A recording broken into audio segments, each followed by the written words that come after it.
하나님의 말씀은 요한계시록 2장 8절부터 11절까지 말씀입니다. 제가 봉독합니다. 서머나 교회 사자에게 편지하기를 처음이요 나중이요 죽었다가 살아나신 이가 가라사대 내가 내 환난과 궁핍을 아노니 실상은 내가 부요한 자니라. 자칭 유대인이라 하는 자들의 회방도 아노니 실상은 유대인이 아니요 사단의 회라. 내가 장차 받을 고난을 두려워 말라. 볼지어다 마귀가 장차 너희 가운데서 몇 사람을 옥에 던져 시험을 받게 하리니 너희가 10일 동안 환난을 받으리라. 내가 죽도록 충성하라. 그리하면 내가 생명의 멸류관을 내게 주리라. 귀 있는 자는 성령이 교회들에게 하시는 말씀을 들을지어다. 이기는 자는 둘째 사망의 해를 받지 아니하리라. 아멘. 기도하겠습니다. 하나님 아버지, 소아시아 7교회 가운데 오늘 두 번째 교회 서머나 교회를 통해서 우리 모두에게 깨닫게 하시기를 원하시는 주님의 뜻을 알기를 원합니다. 성령님, 우리 모두로 하여금 그 진리 안에서 다시 한번 결단하게 하시고 다짐하게 하시고 또한 그대로 순종하고 실천할 수 있는 믿음의 능력까지 공급하여 주시옵소서. 우리 구주 예수 그리스도 이름으로 감사하며 기도하옵나이다. 아멘.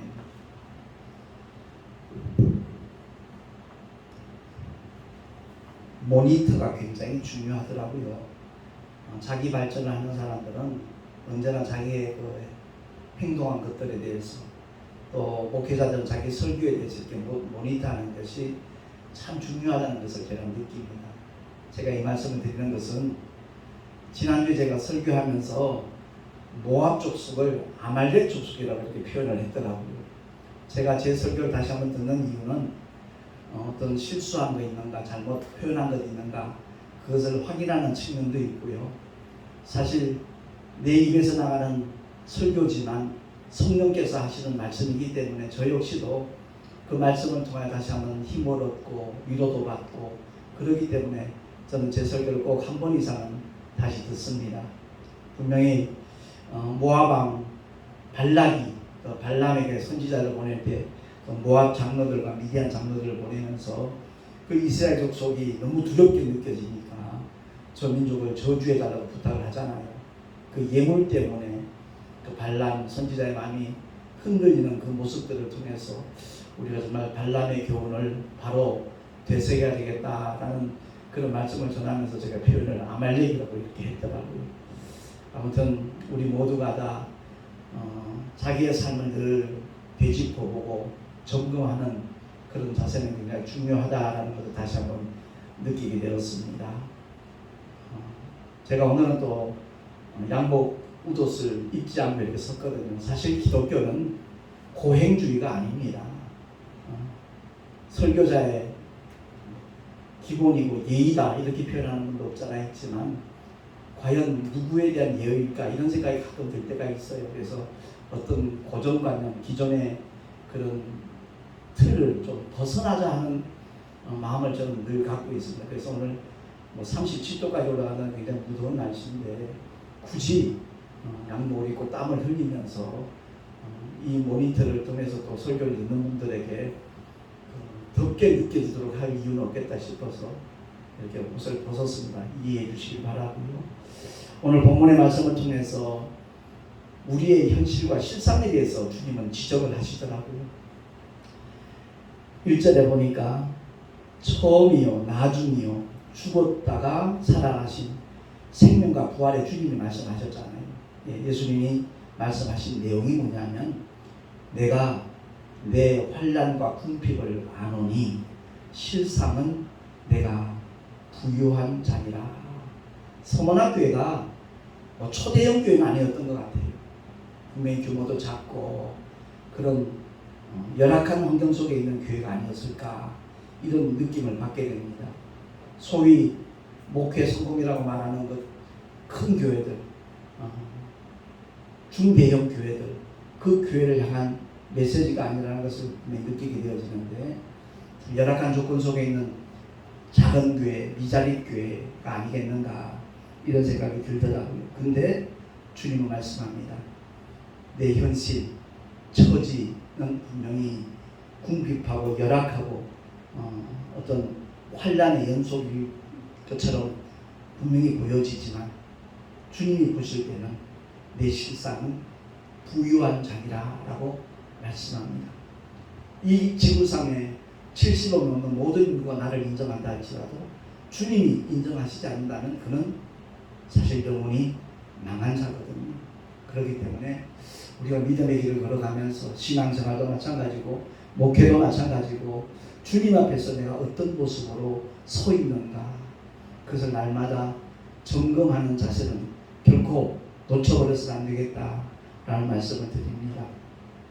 사실 10년 전쯤에 일산 덕이동에 있는 거룩한 빛 광성교회라고 있습니다. 그 정선민 목사님 지금은 은퇴를 하셨는데, 그 당시에 CBS 그 사옥에 같이 사무실을 갖고 있던 작은 교회 살리기 연합이라고 있었어요. 그 살리기 연합 대표이신 이창호 목사님이 수도권에 있는 작은 교회들 그 목회자들 이렇게 초청을 해서 위로회도 가지고 세미나도 가지고 그런 모임들을 한동안 오랫동안 가졌습니다. 저희도 그 당시에 효성동에서 목회를 했기 때문에 이창호 목사님이 초대로 몇 차례 참석한 적이 있거든요. 그때 이제 정성희 목사님 말씀을 전하고 이렇게 교제하는 자리에서 어느 목사님이 그런 얘기를 했어요. 이런 연약한 교회들, 작은 교회들 이렇게 초대해서 위로해 주시고 세미나 주시는 목사님 참 감사하다는 표현을 하면서 솔직한 얘기를 말씀드려도 되겠냐, 느낌을 말씀드려도 되냐 그랬더니 하시라고 그러시더라고요.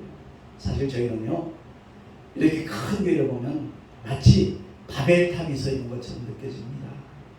그 얘기를 하니까 그 정 목사님이 공감합니다.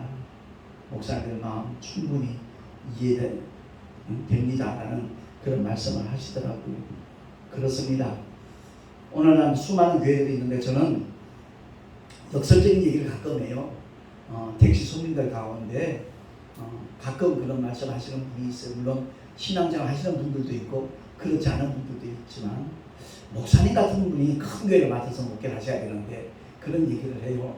그러면 아니요, 저는 절대 그런 거 원치 않습니다. 저는 솔직한 얘기가, 큰 교회 목사님들 내가 몇몇 분 실명을 거론할 수도 있겠지만 하지 않겠습니다만, 장로교회, 침례교회, 감리교회, 이 목사님, 유 목사님, 여 목사님, 그런 분들은 큰 교회를 심호하고 있지만 저는 굉장히 정말 존경하고 또한 그 사역을 부러워합니다.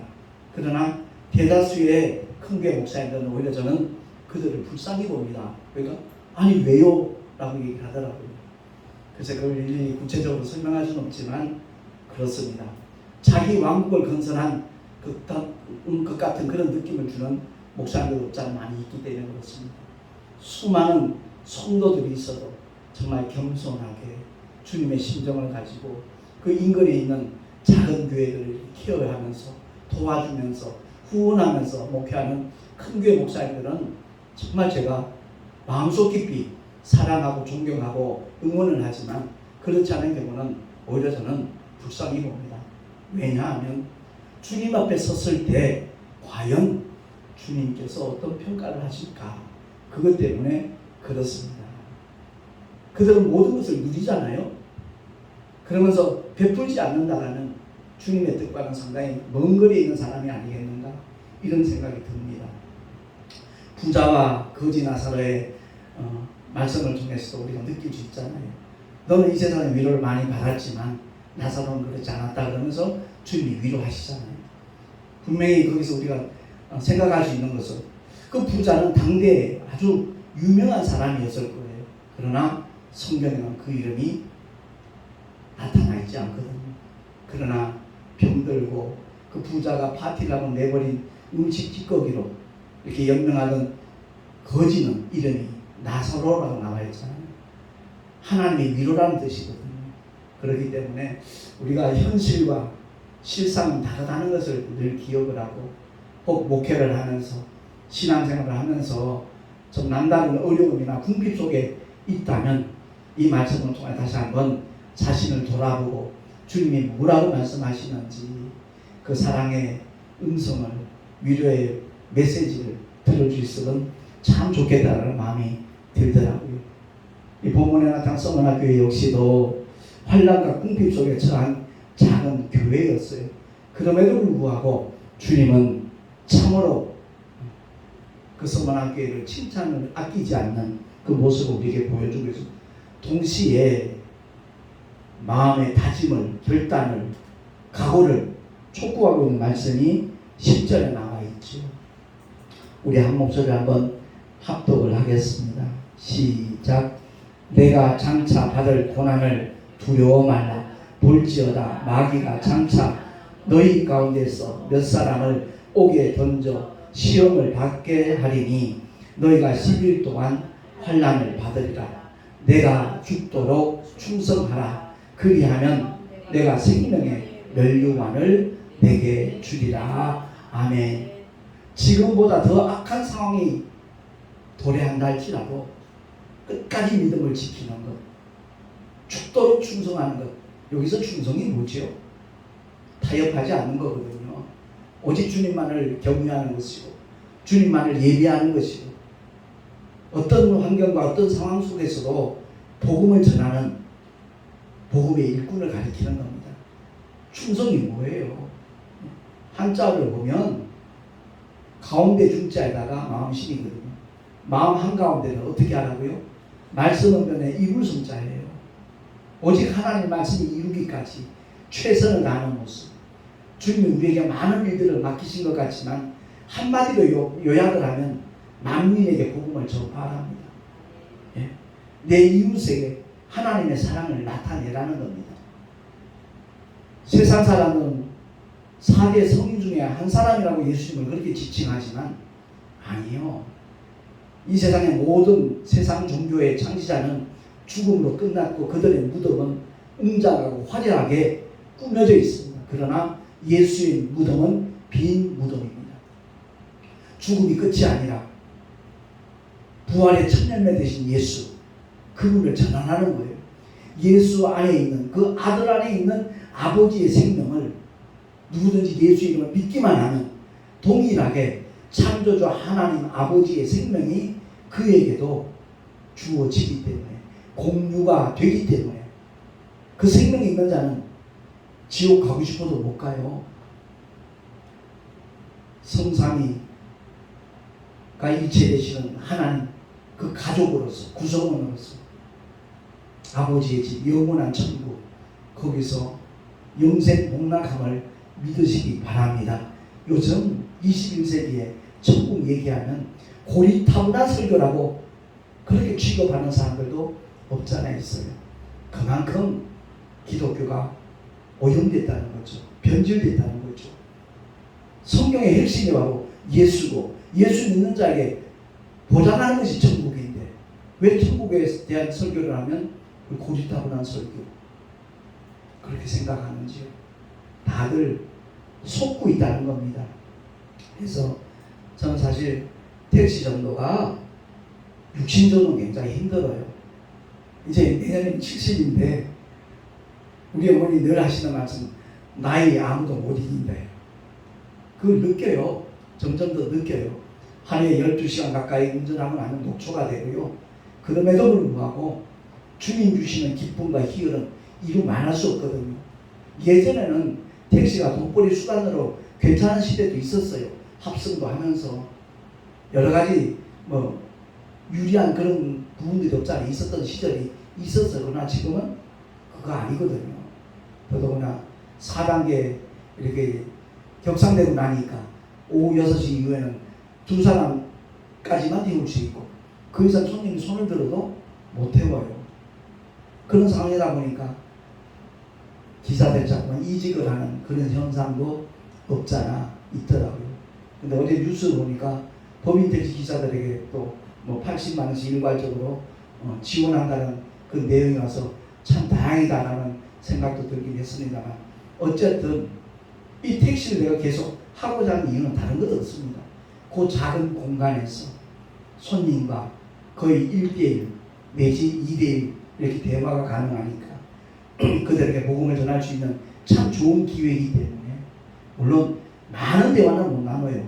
요즘 코로나 때문에 그걸 또 좀 조심하라고 얘기를 하고 있으니까 짧은 메시지를 통해서 그들에게 예수가 누구신지 복음이 무엇인지 잠깐 소개하면서 전단지와 껌을 이렇게 주면 꼭 찾아보겠다라고 그렇게 대답하는 것도 있고 그걸 보고 또 제 설교 동영상을 보고 볼 때마다 감동된 부분들, 결단한 부분들 그런 데 대한 본인의 느낌을 또 카톡으로 보내주는 귀한 권사님도 계셔요.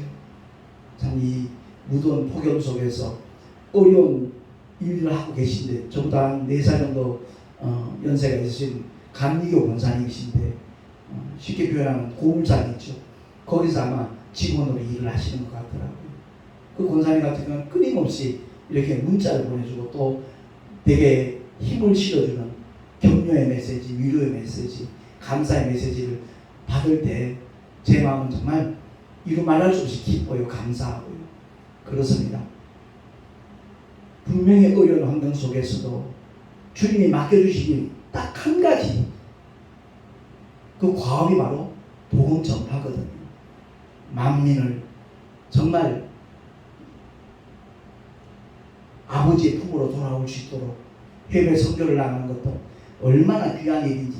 예전에 제가 해외 선교 그러면 뭐 관광 삼아가는 그런 선교로만 경험을 했기 때문에 대단하게 느끼지 못했다고 해도 과언은 아니에요. 근데 정말 단기 선교를 가면서 목숨 걸고 복음을 전하는 그 중동권에 가서 17일 동안 복음을 전하는 경험을 하고 난 다음에는 얼마나 귀한 사역인가. 더더구나 누가 돈을 대줘서 가는 것도 아니고 또 평신도들 휴가 기간을 일부러 거기에다 이렇게 포커스를 맞춰가지고 자기 자리를 들여서 기백만 원씩 자기 돈을 써가면서 문화도 다르고 음식도 다르고 기후도 다르고 피부도 다른 그 타 문화권에 가서 더더구나 중동권은 참 위험천만하거든요. 거기에 가서 복음을 전하는 그 일을 우리 주민이 얼마나 기뻐하실까 그 생각이 들더라고요. 그렇습니다. 내가 직접 해외 선교 못 간다 할지라도 그들을 위해서 중보 기도하는 것 주님이 얼마나 원하실까 이 생각도 들고요. 그렇습니다. 주님이 위임하신 복음 전파의 현장에서 충성하고 있기 때문에 제가 예전에 경험하지 못했던 참 주님으로부터의 어떤 위로와 기쁨 이런 것들을 만끽하니까 택시 전도를 중단하고 싶은 생각이 없어요. 몸은 힘들어도 주님 앞에 서는 날을 늘 생각을 하거든요. 그날에 얼마나 많은 영혼들이 예전에 목사님 택시 탔다가 제가 복음 듣고 예수 믿게 됐어요 라고 말하는 분도 얼마나 많을까. 아니면 요즘 택시 손님들 중에 교회를 다니다 교회를 떠난 사람들이 너무 많더라고요. 그들이 목사님 그때 그 말씀 듣고 다시 믿음을 회복했노라고 그 다음부터 정말 열심히 교회를 다니고 정말 전도하는 사람으로 살아왔다라고 고백할 수 있는 그런 영혼들이 얼마나 많을까. 거기에 대한 설레임도 있고 거기에 대한 기대감이 있기 때문에 택시 전도는 중단할 생각이 없는 것이 지금의 제 솔직한 심정입니다. 그래서 개인 택시에서 기도해달라고 제가 부탁하는 이유도 바로 그거예요. 산학금이 워낙 부담이 되다 보니까 그게 일종의 정신적인 스트레스가 돼요. 예.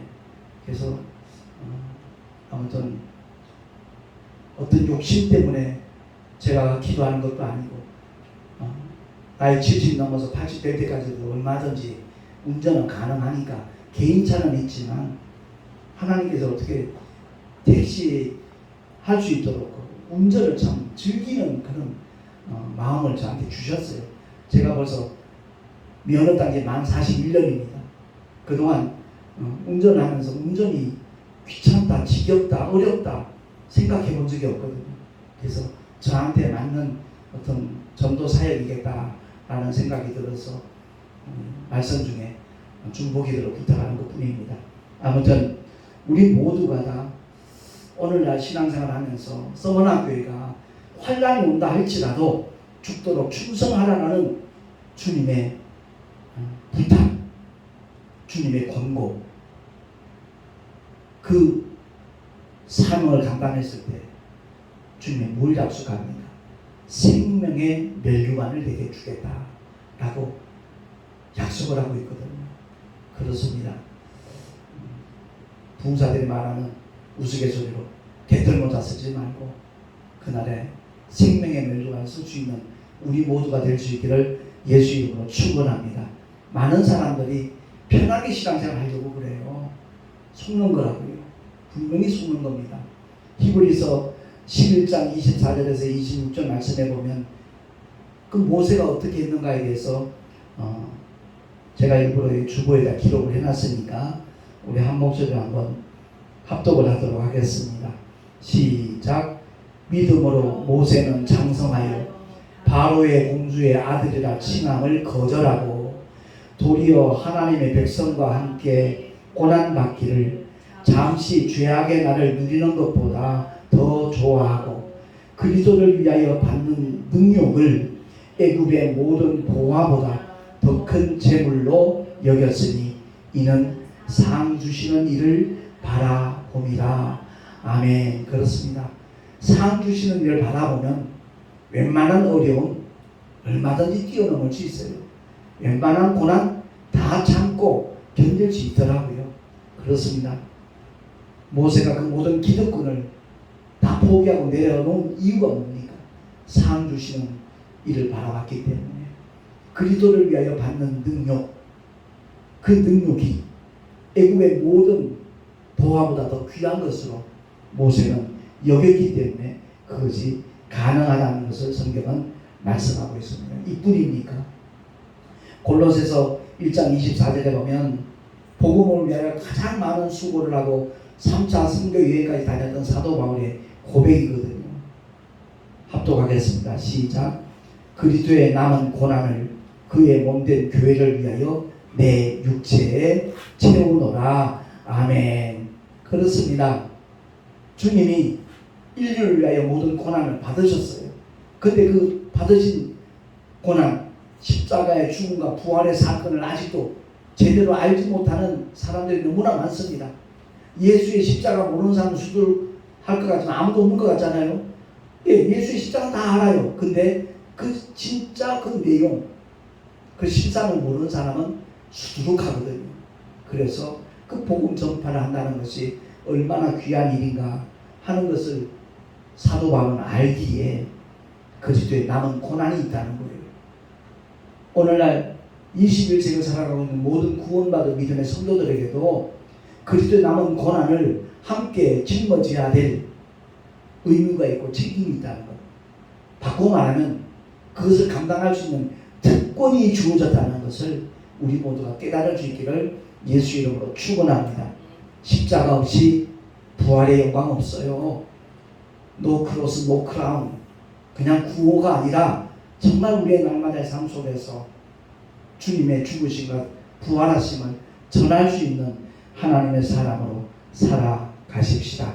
아울러 계시록 22장 12절에는 주님이 분명히 약속하고 있거든요. 내가 내게 줄 상이 있어 각 사람에게 그의 일한 대로 갚아주리라. 아멘. 사실 제가 이제 카카오티 블루택시를 시작한 지가 벌써 2년 반 정도 되는데 지난 2달 전이죠. 5월달, 6월달 2달 동안 어떤 특별 이벤트를 시작을 했어요. 그건 다름이 아니라 이제 카카오 회사에서는 그 회사 이미지를 격상시키기 위해서 그랬겠지만 블루택시 기사들이 운행을 하면서 승객들로부터 평점을 받으면 어떤 평점? 5.0이 만점이에요. 그 5.0 평점을 50개 이상 받으면 시상을 하겠다라고 공고가 나왔어요.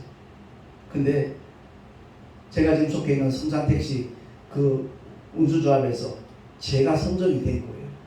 생각지 않은 보너스를 10만 원을 받았어요. 그 별것 아닌 것 같은 상인데도 그 상을 받게 된다니까 기분이 즐겁더라고요. 기쁘더라고요. 근데 주님 앞에 섰을 때 주님으로부터 상을 받게 된다면 이게 비교는 할 수 있겠어요? 상상이 돼요?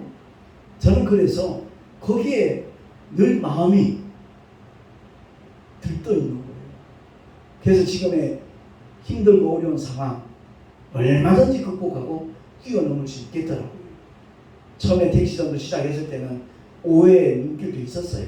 차가운 시선들이 분명히 쏟아졌어요. 돈도 들었나? 왜 목사가 택시를 해? 이런 식으로까지. 심지어 택시에서 얼마나 교회 늘었냐고, 얼마나 교회 부흥했냐고 비아냥거리면서 말하는 경우도 없잖아. 있었어요. 그러나 복음 전하는 그 기쁨을 경험하고 난 다음부터는 어떤 소리가 들려와도 그게 나를 흔들 수 없더라고요. 아무쪼록 오늘 칭찬받은 서문학교회를 우리가 바라보면서 과연 어떤 믿음의 길을 우리가 걸어가야 될 것인가. 각자의 몫입니다.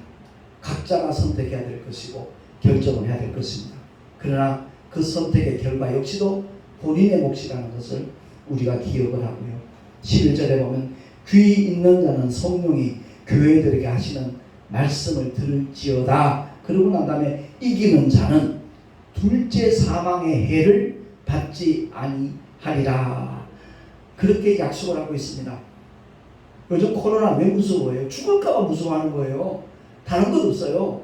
이 첫째 죽음은 코로나로 죽든 사고가 나서 죽든 병사하든 나이가 많아 죽게 되든 다 죽는 겁니다.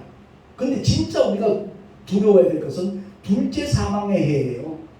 영원히 꺼지지 않는 불못에 던지는 것을 가리켜 둘째 사망의 해라고 성경은 우리에게 아주 친절하게 설명을 하고 있습니다. 제가 읽겠습니다. 요한계시록 20장 14절 15절 말씀에 보면 사망과 음부도 불못에 던지우니 이것은 둘째 사망 곧 불못이라. 누구든지 생명책에 기록되지 못한 자는 불못에 던지우더라. 아멘. 너무나 두려운 둘째 사망의 해, 그걸 받지 않도록 주님이 약속을 하시고 있습니다. 그러니까 복음 전하는 것이 정말 얼마나 귀한 일인가. 한국교회가 실수한 것은 그야말로 교회의 부흥의 하나의 수단으로 전도를 강조했는데 그거 아니라는 거죠.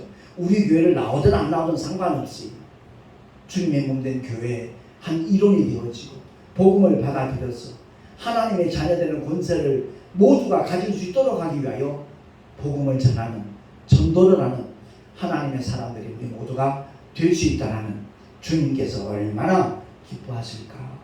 그들의 삶을 끝까지 책임져 주시고 마지막 주님 앞에 서는 날 주님은 그야말로 생명의 멸류관으로 씌워줄 것을 믿습니다. 기도하겠습니다. 하나님 아버지, 은혜를 감사합니다. 오늘 주신 하나님의 말씀을 통하여 우리의 삶의 현실이 때로는 환난의 연속이고 궁핍한 현장이라 할지라도 그것 때문에 낙심하는 일 없게 하시고 오직 주님이 어떻게 나를 보시고 계시는가에 대하여 관점을 가지고 실상은 부유한 자라는 주님의 음성을 들을 수 있는 우리 모두가 다 되게 하여 주시옵소서. 어떤 어려움이 처하여도 주님 맡겨주신 사명을 제대로 감당하는, 죽도록 충성하는 하나님의 사람들이 되어질 때 생명의 멸류관을 주시겠다 약속하신 주님, 둘째 사망에 의해서 완전히 해방되는 하나님의 보장까지 우리 모두가 다 누리게 하여 주시옵소서. 우리 구주 예수 그리스도의 이름으로 감사하며 기도하옵나이다. 아멘. 찬송가 383장 찬양합니다.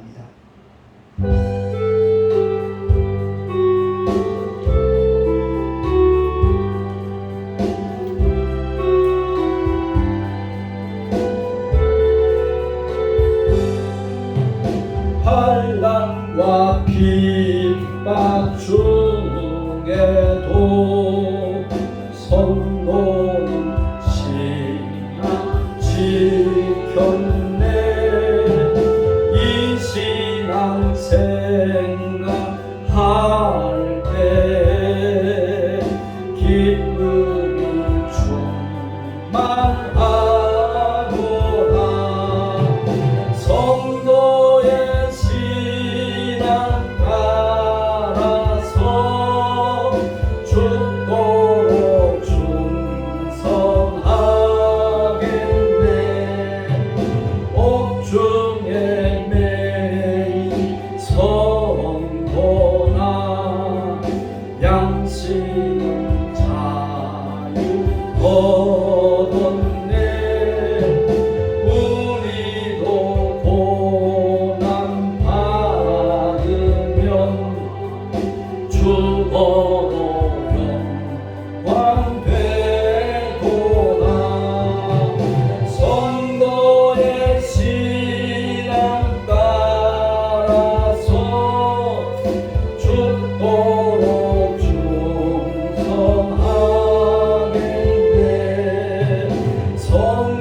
아버지 주님을 예배하며 11조와 선교 예물과 감사헌금 또한 주일헌금 주님 앞에 겸손히 드렸습니다.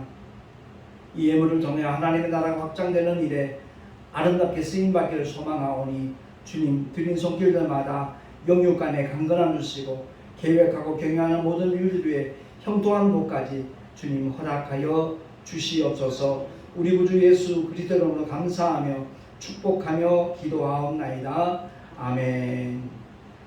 찬송가 355장 부른 다음에 축도로 예배를 마치도록 하겠습니다.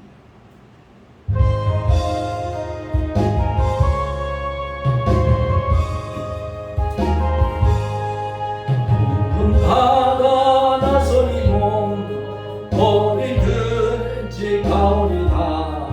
괴로우나 즐거우나 주만 따라가오리니 어느 누가 막으리까 죽음인들 막으리까 어느 누가 막으리까 죽음인들 막으리까 골짝 빈들에도 복음 들고 가오리다. 소금 같은 거리에도 살아남고 찾아가서 종의 몸에 지닌 것도 아낌없이 드리리다. 종의 몸에 지닌 것도 아낌없이 드리리다. 영광 모든 권세 주님 홀로 받으소서. 멸실 전대 십자가는 제가 지고 가리라. 이름 없이 믿고 없이 감사하며 섬기리라. 이름 없이 믿고 없이 감사하며 섬기리라.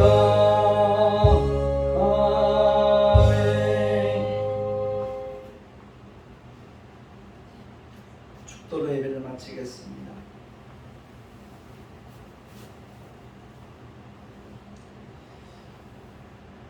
이제는 우리 구주 예수 그리스도의 크신 은혜와 하나님 아버지의 만극하신 사랑하심과 보혜사 성령 하나님의 내주교통 인도하시며 충만하신 역사하심이 오늘 주의 말씀을 듣고 성원아 교회처럼 은혜 받는 칭찬받는 주님으로부터 인정받는 그러한 삶을 살아가려 결단한 하나님의 사람들 머리 위에 그 가정과 자녀들과 경영하는 모든 일들과 주님께서 피로 값주고 세우신 주님의 모든 교회들 위에 지금으로부터 영원토록 함께 있을지어다.